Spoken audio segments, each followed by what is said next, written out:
Here's a paradox that should concern everyone. Women are statistically better investors than men, more patient, less likely to panic sell, better at long-term planning, more disciplined about avoiding speculative bets.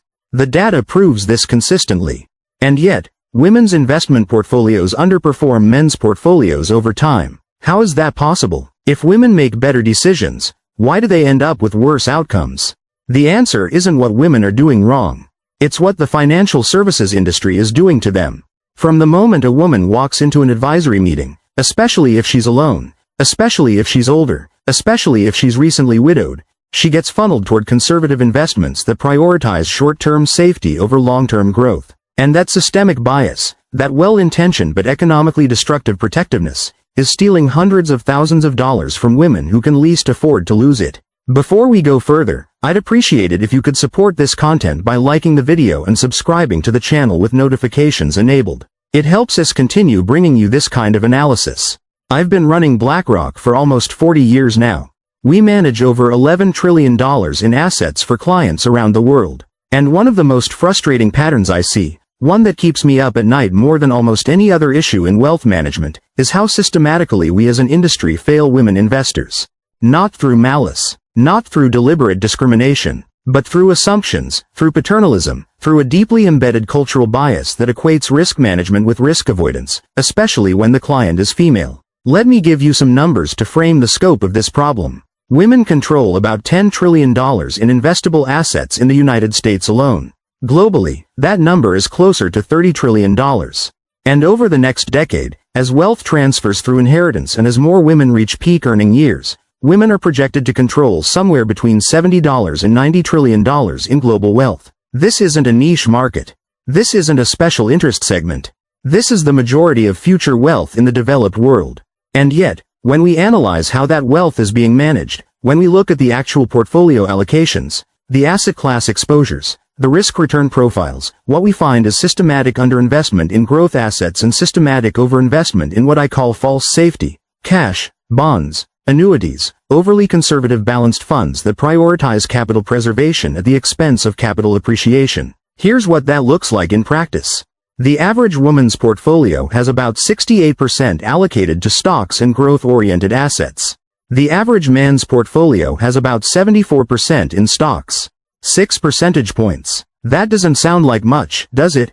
But over a 30-year investment horizon, if you compound returns on $500,000 with a 68% stock allocation versus a 74% stock allocation, assuming historical return patterns, that 6-point difference translates to about $180,000 in lost wealth. Almost 20% less money at retirement from that allocation difference alone.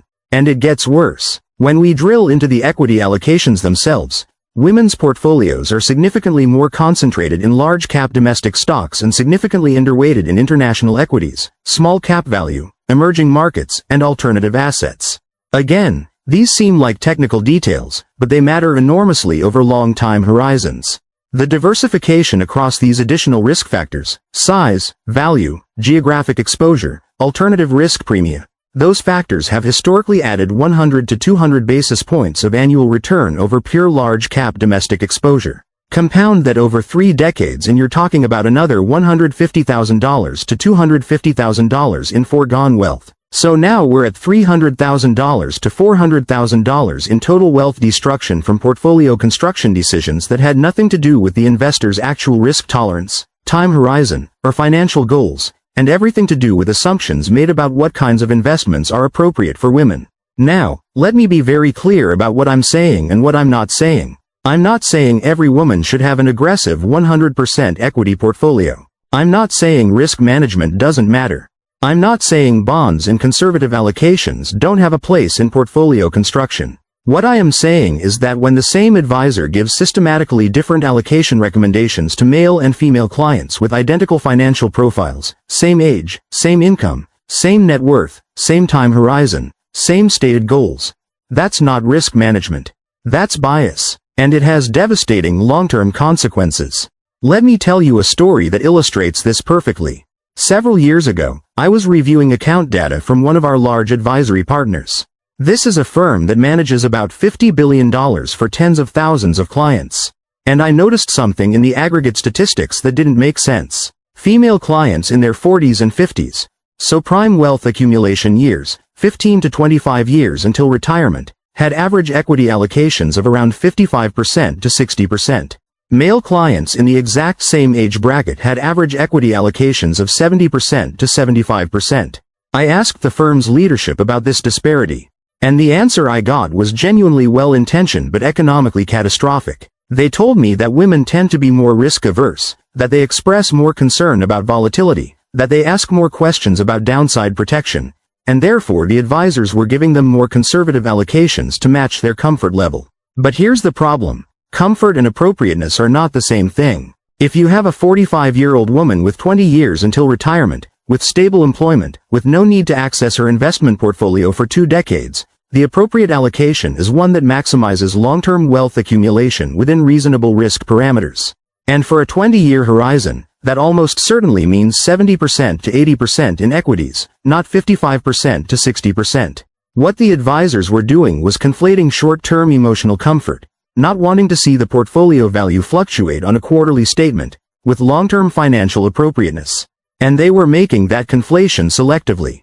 When a male client expressed concern about volatility, the advisor's response was typically to explain why long-term investors shouldn't worry about short-term fluctuations, to show historical recovery patterns, to educate about the relationship between risk and return. When a female client expressed the same concern, the response was often to reduce equity allocation, to add more bonds, to prioritize stability over growth. Same concern, different response. And that different response, multiplied across millions of investors over decades, is creating a gender wealth gap that has nothing to do with earnings, nothing to do with savings rates, and everything to do with how capital gets allocated once it's invested. Now, I want to dig into why this happens because I don't think it's as simple as conscious sexism. I think it's more insidious than that. It's unconscious bias reinforced by cultural narratives about gender and risk, combined with genuine but misguided paternalism, all operating within a financial services industry that has historically been male-dominated and that has systematically designed its products, its marketing, and its advisory practices around male behavioral patterns and preferences. Let me start with the cultural narrative piece. There's a deeply embedded story in our society about women and money that goes something like this. Women are nurturers, they're caregivers, they prioritize safety and security, they're naturally more conservative, they don't take unnecessary risks, they're prudent managers of household resources. And that narrative isn't entirely false. Women do tend to be more methodical in their decision-making. They do tend to think more holistically about financial decisions in the context of family and long-term security. They do tend to be less susceptible to overconfidence and speculative excess. But here's where the narrative becomes destructive. It conflates prudence with conservatism, carefulness with risk avoidance, and long-term thinking with an unwillingness to tolerate volatility. And financial advisors, most of whom are male, most of whom have been trained in a system built by and for men, internalize this narrative. When they sit down with a female client, especially an older female client, especially a widow, their default assumption is that this person needs protection, needs safety, needs to avoid risk at all costs. And that assumption manifests in portfolio recommendations that are structurally inappropriate for the client's actual financial situation. A 60-year-old widow with $2 million in investable assets and a life expectancy of 90 doesn't need a 40% equity, 60% bond portfolio. She needs growth. She needs her capital to last 30 years. She needs equity exposure to outpace inflation and generate the returns necessary to sustain withdrawals over 3 decades. But what she often gets recommended is something that feels safe in year 1 but creates enormous risk in years 20, 25, and 30 when her portfolio value has been eroded by conservative allocations that didn't generate sufficient returns. This is what I mean by false safety. The advisor feels like they're protecting the client by minimizing short-term volatility, but what they're actually doing is creating long-term economic insecurity. They're solving for the wrong risk.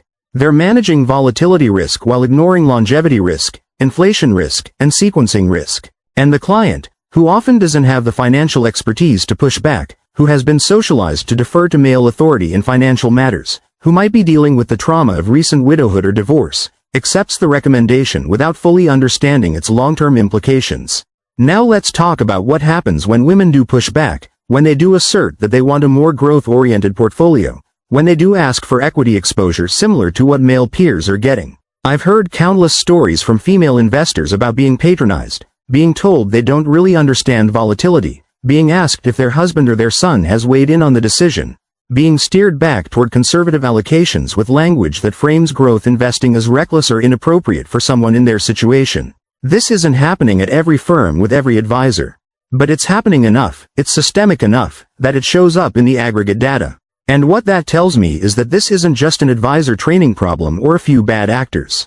This is a structural problem in how the industry thinks about risk, how it thinks about women, and how it has built its practices and products around a male default model. Let me give you another data point that crystallizes this. When we analyze advisor notes and suitability assessments, the language used to describe male versus female clients with identical risk profiles is strikingly different. Male clients get described as growth-oriented, comfortable with volatility, long-term focused, sophisticated. Female clients with the same stated preferences get described as moderately conservative, concerned about downside protection, risk-aware, cautious. And these linguistic differences matter because they shape subsequent recommendations. An advisor who has mentally categorized a client as cautious is going to recommend different allocations than one who has categorized a client as growth-oriented, even if the underlying financial reality is identical. There's also a self-fulfilling dimension to this. When women are consistently given conservative allocations, when they're told explicitly or implicitly that aggressive growth strategies aren't appropriate for them, many internalize that message. They start to believe they are more risk-averse than they actually are. They start to doubt their own instincts when those instincts tell them they should have more equity exposure. They defer to the advisor even when the recommendation doesn't feel right. And this creates a cycle where women's actual investment behavior, the prudence, the patience, the discipline that should be enormous advantages, gets undermined by portfolio structures that don't match their time horizons or their financial needs. So you end up with this tragic paradox. Women make better individual investment decisions but end up with worse aggregate outcomes because the portfolios they're given to make decisions within are structurally suboptimal. I see this particularly acutely with widows, and this might be the most ethically troubling dimension of the entire problem. When a woman loses her spouse, especially if the spouse was the one managing investments, she's in an extraordinarily vulnerable position emotionally, psychologically, and often financially. She's grieving. She might be dealing with complex estate settlement. She might be learning about the family finances for the first time. She needs good advice. She needs someone she can trust. And what often happens instead is that she gets immediately funneled into ultra-conservative investment strategies under the guise of protecting her during a difficult time. The advisor recommends moving everything to cash or bonds or fixed annuities, ostensibly to reduce stress and create stability. But what that recommendation actually does is lock in a portfolio structure that will systematically underperform over the 20 or 30 years she has left to live. I'm not saying there's never a case for temporary conservatism during major life transitions. Sometimes that makes sense. But there's a huge difference between saying, let's keep 6 to 12 months of expenses in cash while you process everything and make thoughtful long-term decisions, versus, let's move your entire $3 million portfolio into bonds and annuities because you need safety now. The first is prudent. The second is financially destructive. And the tragedy is that this is all happening with good intentions. Most advisors genuinely believe they're helping. They think they're being protective, caring, appropriate. They're not rubbing their hands together thinking about how to exploit vulnerable clients. But impact matters more than intent. And the impact of this systemic bias is that women are systematically steered toward investment outcomes that leave them with less wealth, less financial security, and less ability to maintain their standard of living through retirement. So here we are. We have a situation where women demonstrate superior investment behavior but achieve inferior investment outcomes. Where the industry's default response to female clients is paternalistic protectiveness that masquerades as prudence. Where billions of dollars in potential wealth are being destroyed not through bad markets or bad luck but through structurally inappropriate portfolio construction driven by gender bias. And what makes this particularly urgent is the demographic and economic shift I mentioned earlier. Women are about to control the vast majority of investable wealth globally. If we don't fix this problem, if we don't fundamentally rethink how we serve female investors, we're going to see wealth destruction at a scale that should horrify anyone who cares about economic efficiency, social justice, or basic fiduciary responsibility. That's what I want to explore with you. Not just what's broken, but how we fix it. How do we build an investment advisory system that respects women's actual risk capacity and time horizons? How do we train advisors to recognize and counteract their own biases? How do we design products and portfolio structures that serve long-term wealth accumulation rather than short-term emotional comfort? How do we empower women to advocate for themselves and push back against inappropriate recommendations? These aren't abstract questions. These are questions with real answers. And getting those answers right will determine whether the coming transfer of wealth to women becomes an opportunity for more equitable economic outcomes or just perpetuates existing patterns of systematic disadvantage in a new form. Let's figure it out together. Let me show you what proper portfolio construction for women investors actually looks like when you strip away the biases and build from financial fundamentals. Because the solution to this problem isn't complicated. It doesn't require new products or revolutionary strategies. It requires applying the same disciplined, evidence-based approach to female clients that we've always applied to institutional investors, pension funds, endowments, sovereign wealth funds, who, by the way, have no gender but somehow manage to get appropriate allocations without anyone worrying about whether they can handle volatility. Start with the most basic question in portfolio construction. What is the investor's time horizon? Not their emotional comfort with seeing account balances fluctuate. Not their general personality disposition. Not assumptions about what someone their age and gender should want. Their actual time horizon. The period over which they need their capital to compound before they'll need to draw it down. For a 45-year-old woman planning to retire at 65, that horizon is minimally 20 years and realistically 40 to 50 years when you account for life expectancy. Women live longer than men on average. A woman who reaches 65 has roughly a 50% chance of living past 85 and a 25% chance of living past 90. That's 20 to 25 years of retirement that needs to be funded. So her investment horizon isn't 20 years. It's 40 to 45 years from today. Now, what do we know about optimal asset allocation for a 40 to 45 year horizon? We have 100 years of market data to draw from. And that data tells us unequivocally that for time horizons beyond 20 years, equity-oriented portfolios have dramatically outperformed bond-heavy portfolios with acceptable levels of risk when measured over the full horizon rather than at arbitrary interim points. If you invested in a 70% stock, 30% bond portfolio in 1980 and held it through 2024, you experienced multiple crashes. 1987, 2000 to 2002, 2008, 2009, 2020. Your portfolio fell 20%, 30%, sometimes 40% during those crashes. But over the full 44-year period, you compounded at roughly 9% annually. $1 million became approximately $38 million. Compare that to a 40% stock, 60% bond portfolio over the same period. You experienced smaller drawdowns during crashes, maybe 15% or 20% instead of 30% or 40%. But you compounded at roughly 7% annually.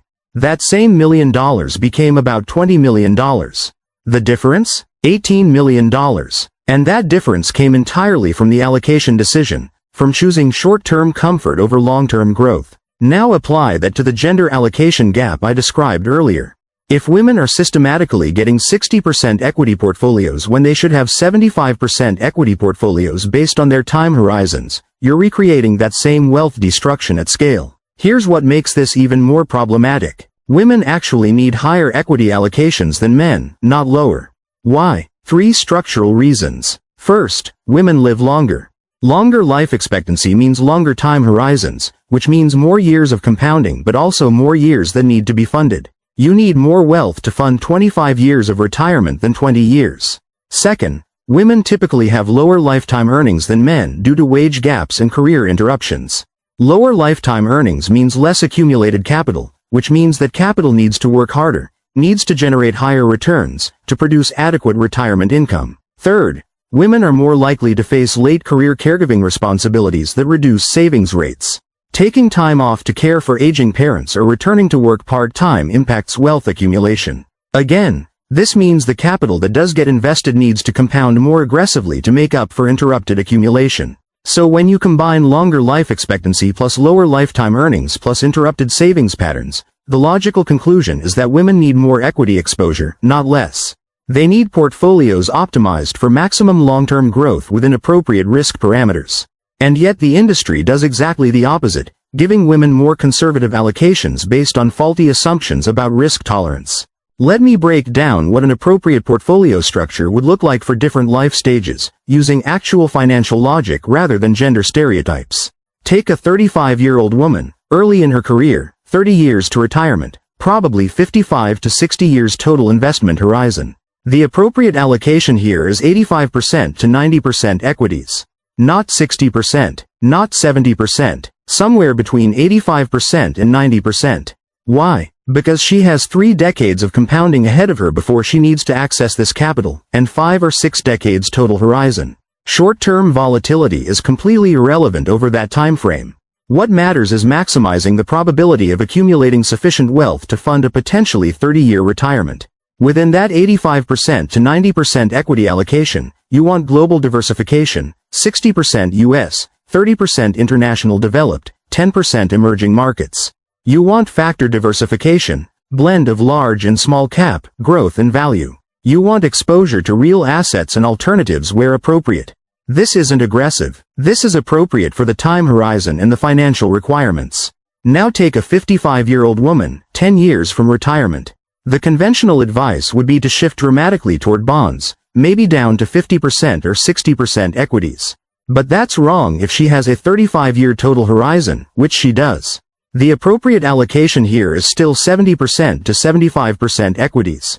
You might start adding some short-term bonds to cover the first few years of retirement expenses, creating a buffer against sequence of returns risk. But the bulk of the portfolio should still be positioned for growth because she needs that portfolio to last 25 years beyond retirement. At 65, the day she retires, the allocation should probably be around 60% to 65% equities. Not 40%, not 50%. Still equity heavy because she still has 20 to 25 years ahead of her. You structure this with a bucketing approach. 2 to 3 years of expenses in cash and short-term bonds, the next 5 to 7 years in intermediate bonds and dividend-paying stocks, and everything beyond that in growth equities. This gives her the liquidity to handle expenses without being forced to sell equities during downturns while maintaining the growth orientation necessary for longevity. At 75, you might shift to 50% to 55% equities. At 85, maybe 40% to 45%.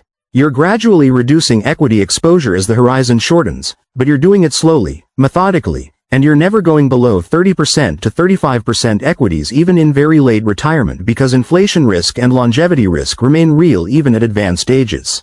This is what I mean by appropriate allocation. It's based on time horizon, required returns, and actual risk factors. Not on comfort, not on assumptions about what women should want, not on paternalistic ideas about protection. And when you compare these appropriate allocations to what women are actually getting, the gap becomes stark and the wealth destruction becomes obvious. Now let me address the most common objection I hear when I make this argument. But Larry, what about the emotional toll of volatility? What about the fact that women do express more concern about seeing their portfolios drop? Isn't it the advisor's job to help clients stay invested, and isn't reducing volatility through lower equity allocations a valid way to do that? This argument sounds reasonable until you examine it closely. Yes, helping clients stay invested is crucial. Yes, emotional comfort matters. But the solution to volatility anxiety isn't to build structurally inappropriate portfolios. The solution is education, framing, and behavioral coaching. When a client expresses concern about volatility, the advisor's job is to provide context, to explain why volatility is the price you pay for long-term returns, to show historical recovery patterns, to reframe short-term fluctuations as opportunities rather than threats. This is what advisors do with institutional clients all the time. When a pension fund's investment committee gets nervous during a market downturn, no advisor would recommend slashing the equity allocation. They'd remind the committee of the long-term investment policy, they'd show historical precedent, they'd contextualize the current moment within the broader arc of market history. They'd do the educational and emotional work necessary to keep the client invested in an appropriate strategy. But with female retail clients, especially older female clients, the default response is often capitulation. You're uncomfortable with volatility? Okay, let's reduce your equity exposure. That's not advisory work. That's order taking. And it's producing terrible outcomes. I've seen what happens when advisors do the harder work of actual education and behavioral coaching with female clients. The outcomes are dramatically better. Women, when given proper information about long-term return patterns, when shown clear projections of what different allocations mean for retirement income, when helped to separate short-term emotional reactions from long-term financial strategy, Women are perfectly capable of maintaining appropriate equity allocations through volatile markets. Often more capable than men, actually, because they're less prone to overconfidence and speculative impulses. The issue isn't women's ability to handle volatility. The issue is that they're not being given the education and framing that would allow them to contextualize volatility appropriately. They're being protected from information under the assumption that the information would upset them, when what actually upsets them is running out of money at 85 because their portfolio was too conservatively allocated to sustain 3 decades of retirement. Let me give you a concrete example of what this educational approach looks like in practice. At BlackRock, we've developed tools that allow advisors to show clients probabilistic outcomes for different allocation strategies. You can input a client's current age, expected retirement age, desired retirement income, and current savings, and the tool will run thousands of Monte Carlo simulations showing the probability of successfully meeting retirement goals under different allocation scenarios. When you show a 50-year-old woman that a 60% equity allocation gives her a 65% probability of maintaining her desired standard of living through age 90, while a 75% equity allocation gives her an 85% probability, the conversation changes completely. It's no longer about comfort versus discomfort. It's about probability of success versus probability of failure. And when framed that way, when given actual quantitative insight into the trade-offs, most women choose the higher equity allocation because they understand that the real risk isn't volatility. It's running out of money. This is the kind of conversation advisors should be having. Not, you seem nervous about stocks, let's put you in bonds, but here's what the data says about the probability of meeting your retirement goals with different strategies, and here's why accepting short-term volatility dramatically increases your probability of long-term success. Now, let me talk about another dimension of this problem that doesn't get enough attention: the product choices that women are being steered toward. It's not just about stock versus bond allocation. It's about the specific products within those allocations. And here again, we see systematic bias that creates wealth destruction. Women are disproportionately sold annuities. Fixed annuities, variable annuities, indexed annuities. These products get marketed heavily to female investors, especially widows, with promises of safety and guaranteed income. And annuities do have legitimate uses in certain situations. But they're massively overused in female client portfolios, often inappropriately. Here's why annuities are problematic as a default recommendation. First, they're expensive. The fees and insurance charges embedded in most annuities run 2% to 3% annually. Over a 25-year retirement, that's an enormous drag on returns. Second, they're inflexible. Once you annuitize, you can't typically access the principal if your circumstances change. Third, they often don't provide adequate inflation protection. A fixed annuity that pays $3,000 a month might feel secure today, but that $3,000 will buy significantly less in 20 years after inflation. And fourth, they transfer investment risk from the client to the insurance company, but you pay a huge premium for that transfer in the form of lower returns.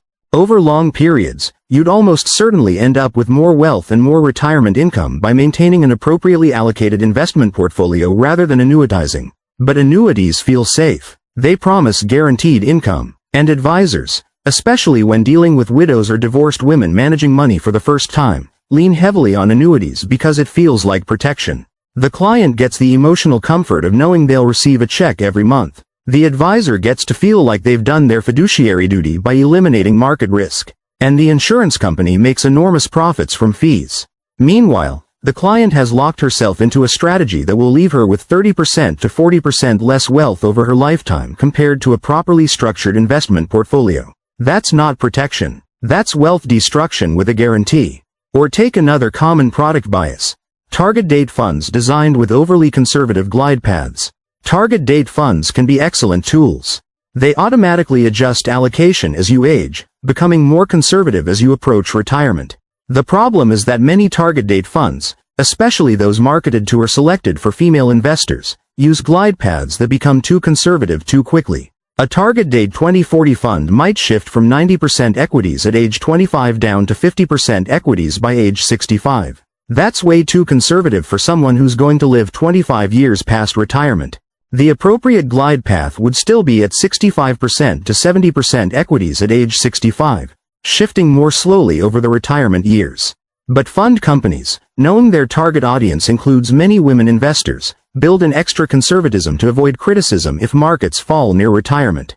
Again, This feels protective but produces worse outcomes.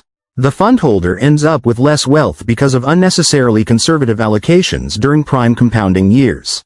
And this isn't hypothetical, we can measure the impact. Participants in target date funds with aggressive glide paths end up with 15% to 20% more wealth at retirement than participants in conservative glide paths, all else equal. Here's another product issue. Cash holdings. Women's portfolios carry significantly higher cash balances than men's portfolios on average. Some of this is appropriate. Everyone should have emergency reserves. But when we see women holding 15% or 20% of their investment portfolios in cash earning essentially nothing while inflation runs at 3%, that's a massive opportunity cost. $1 million portfolio with 20% in cash versus 5% in cash represents $150,000 sitting idle. Over 20 years, if that $150,000 had been invested in equities returning 8% instead of cash returning 1%, you're looking at about $550,000 in foregone wealth. And for what? Usually because an advisor suggested maintaining extra liquidity for security, without explaining the long-term cost of that security. All of these patterns, the conservative allocations, the annuity bias, the overly defensive glide paths, the excess cash, they compound. A woman who gets a 65% equity allocation instead of 75%, who puts $200,000 into an annuity instead of an investment portfolio, who uses a conservative target date fund, who maintains 15% cash instead of 5%, she's being hit with multiple layers of suboptimal decisions. And each layer costs her tens of thousands or hundreds of thousands of dollars over her investment lifetime. The tragedy is that none of this is necessary. Women don't need protection from appropriate investment strategies. They need protection from inappropriate paternalism. They need advisors who will do the hard work of education and behavioral coaching instead of taking the easy path of excessive conservatism. They need products designed for actual financial needs rather than assumed emotional preferences. They need an industry that sees them as investors with specific time horizons and return requirements rather than as a demographic to be handled with kid gloves. And this isn't just about fairness, though fairness matters. It's about economic efficiency. We're about to see the largest intergenerational wealth transfer in history, and women are going to control most of that wealth. If we manage that wealth poorly, if we continue funneling it into structurally suboptimal strategies, the economic consequences will be enormous. Less retirement security, greater strain on social systems, more late-life poverty, reduced economic dynamism. Getting this right matters, not just for individual women trying to build financial security, for the entire economic system. And the path forward isn't mysterious. We know what works. We know how to build appropriate portfolios. We know how to educate investors and manage behavioral risks. We just need to apply that knowledge consistently regardless of the client's gender. That's it. That's the whole solution. So let me bring this full circle and talk about what needs to happen, both at the industry level and at the individual level, to fix this systematic wealth destruction.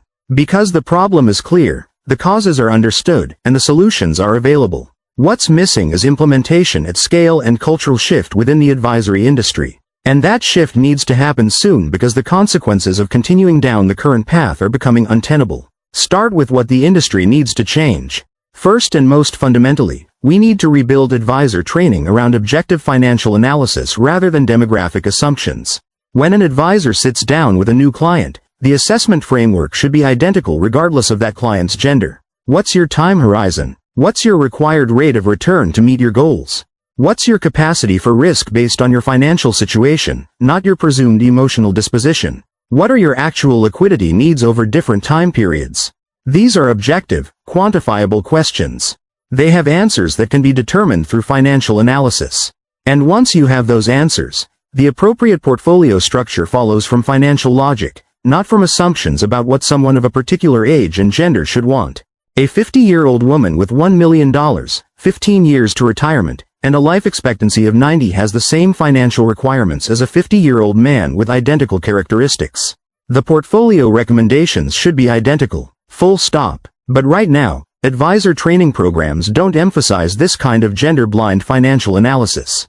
Many programs still include sections on understanding different client types that explicitly discuss how to adjust recommendations based on gender. These sections are usually well-intentioned. They talk about communication styles, about how women might ask different questions than men, about being sensitive to emotional concerns. But they also tend to embed the assumption that women need or want more conservative portfolios, and that assumption then shapes behavior in actual client meetings. We need to strip that out. Replace it with rigorous training on behavioral coaching that's gender neutral.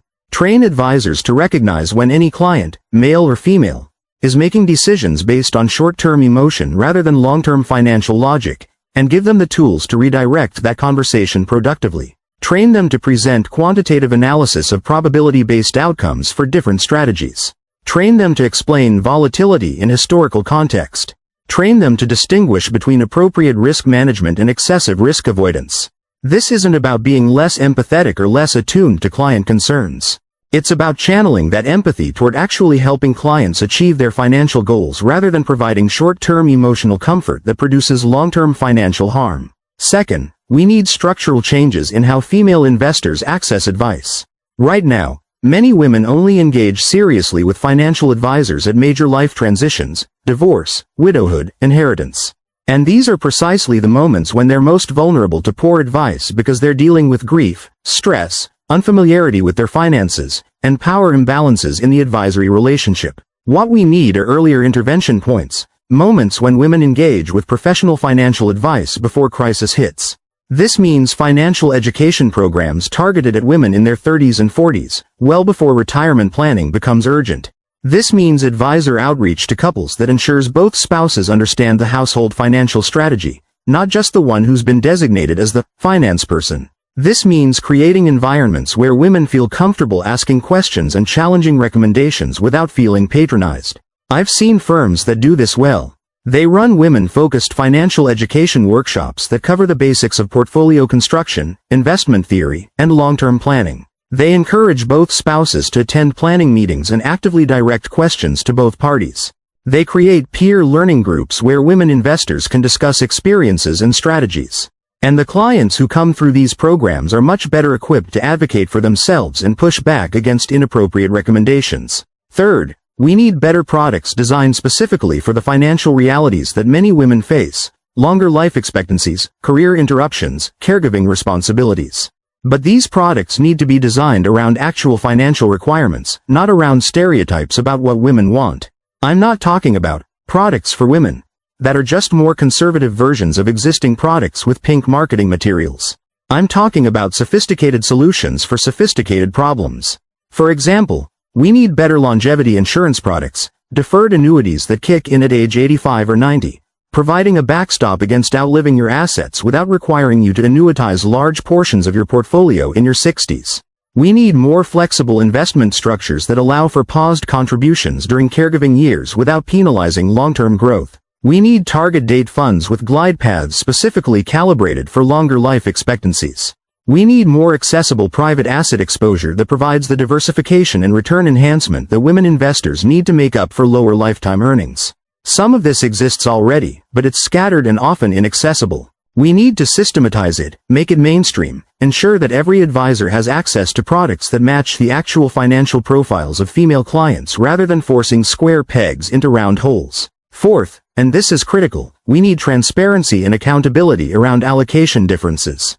Every major advisory firm should be analyzing its client data by gender. What's the average equity allocation for male clients versus female clients at different age brackets? What's the average fee load?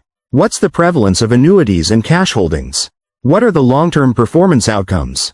And this data shouldn't just be reviewed internally. It should be disclosed. Regulatory bodies should require firms to report gender-based allocation gaps and explain them. If a firm has a systematic pattern of giving female clients lower equity allocations than male clients with similar financial profiles, they should have to explain why that's happening and what they're doing to address it. Sunlight is a powerful disinfectant. Right now, most firms don't even know they have this problem because they're not looking at the data through a gender lens. Once they start looking and once the data becomes public, the pressure to address disparities will increase dramatically. No firm wants to be known as the place that systematically underserves female clients.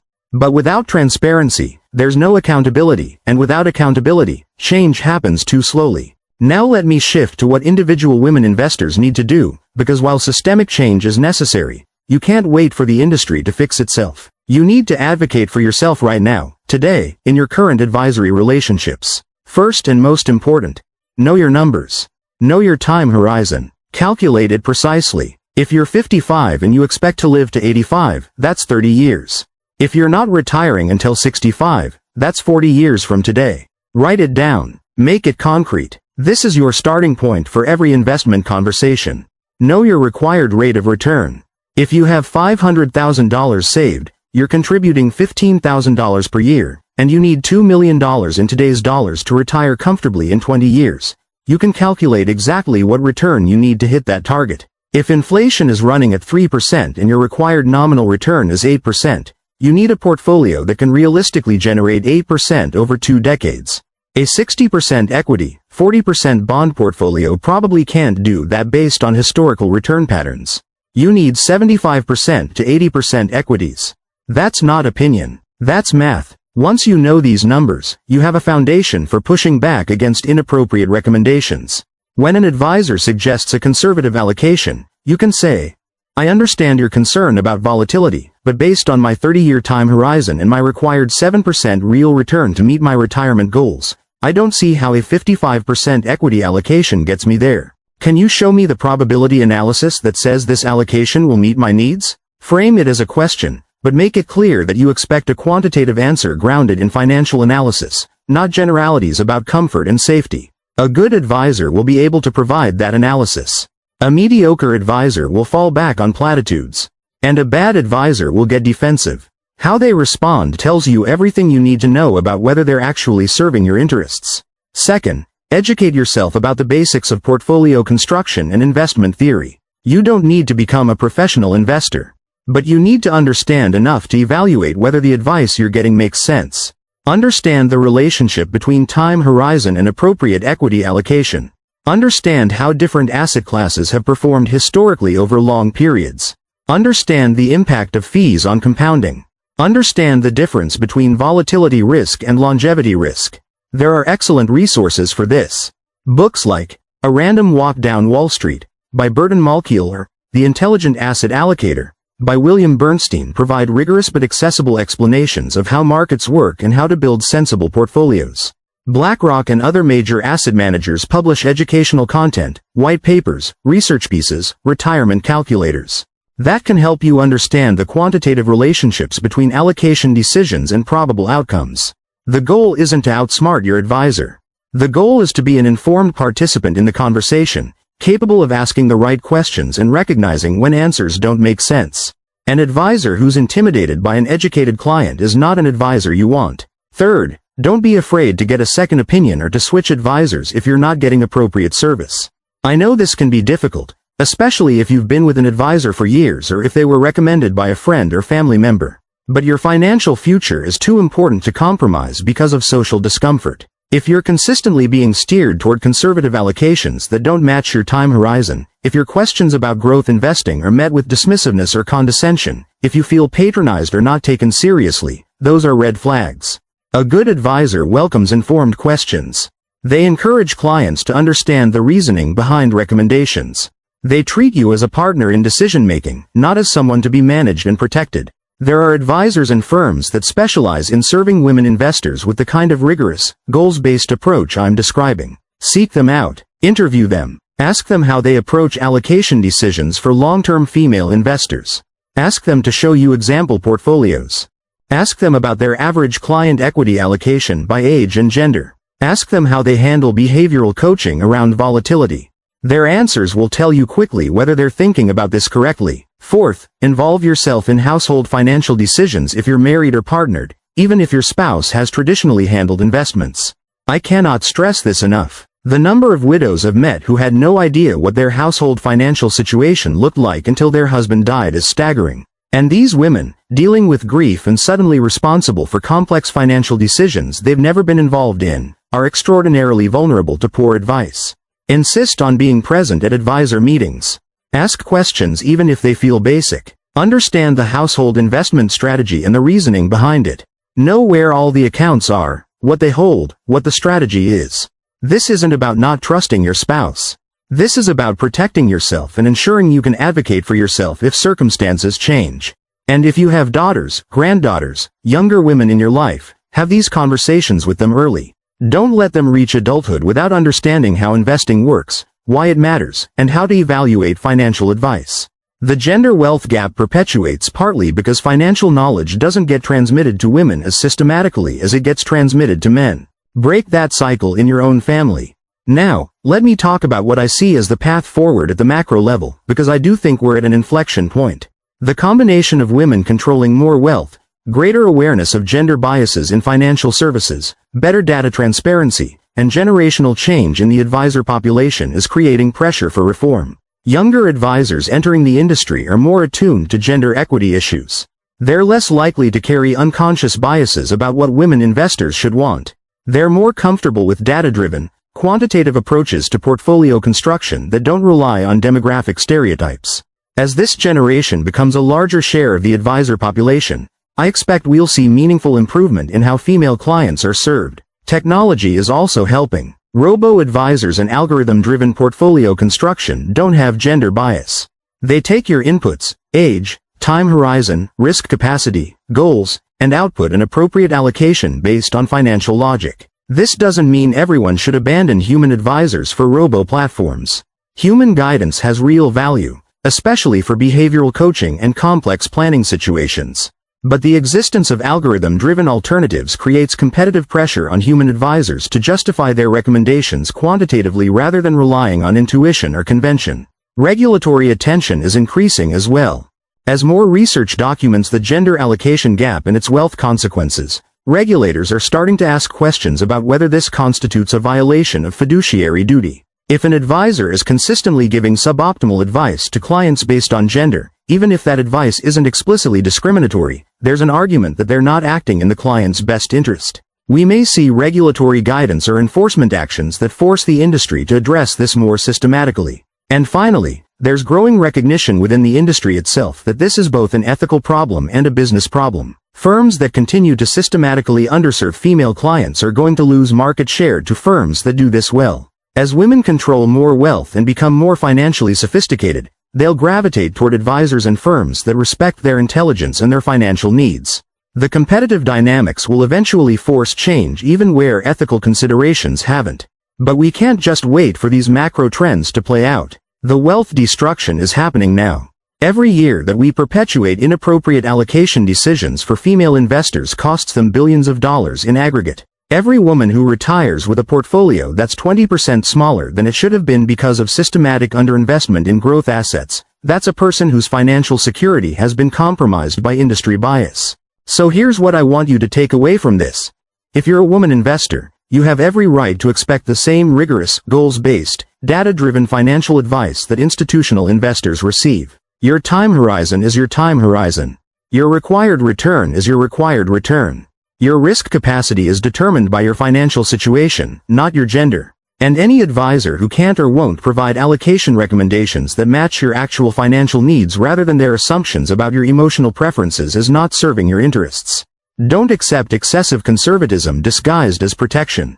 Don't accept answers like, women are generally more risk-averse, when you ask why you're being recommended a 60% equity allocation when your 30-year time horizon suggests you should have 75%. Don't accept being steered toward annuities without being shown detailed comparisons to maintaining a properly allocated investment portfolio. Don't accept excess cash holdings without understanding the opportunity cost. You deserve better. You're statistically a better investor than your male peers in terms of discipline, patience, and avoiding speculative mistakes. The only reason your outcomes are worse is that you're being given worse portfolios to work with. That's not your failing. That's the industry's failing. But you have the power to demand change in your own financial life, even if systemic change takes longer. Ask the hard questions. Demand quantitative analysis. Insist on allocation decisions that match your time horizon and goals. Get second opinions if you're not satisfied. Switch advisors if necessary. Educate yourself enough to be an informed participant in these decisions. And if you're in a position to influence the industry, if you're an advisor, a firm leader, a regulator, an educator, push for the structural changes that will make appropriate advice the default rather than the exception. We're managing the largest intergenerational wealth transfer in history, and women are going to control most of it. How we manage that wealth will determine retirement security for tens of millions of people. It will determine whether wealth concentration continues to increase or whether we see more equitable economic outcomes. It will shape economic growth, social stability, and financial markets for decades. We have a choice. We can continue down the current path where well-intentioned paternalism systematically destroys wealth for female investors. Or we can align our advisory practices with financial reality, treating all investors with equal rigor and respect regardless of gender. The tools exist. The knowledge exists. The products exist. What we need now is the will to implement them consistently and the courage to acknowledge that our current approach isn't working. I've spent my career building BlackRock into an institution that serves investors of all types. Individuals, institutions, governments, foundations. And I believe deeply that our responsibility isn't just to manage money competently. It's to manage it equitably, to ensure that every client gets advice and portfolio construction appropriate to their actual needs and circumstances. We're not there yet on gender equity. But we're getting better. And I'm committed to continuing to push for improvement, both within BlackRock and across the industry.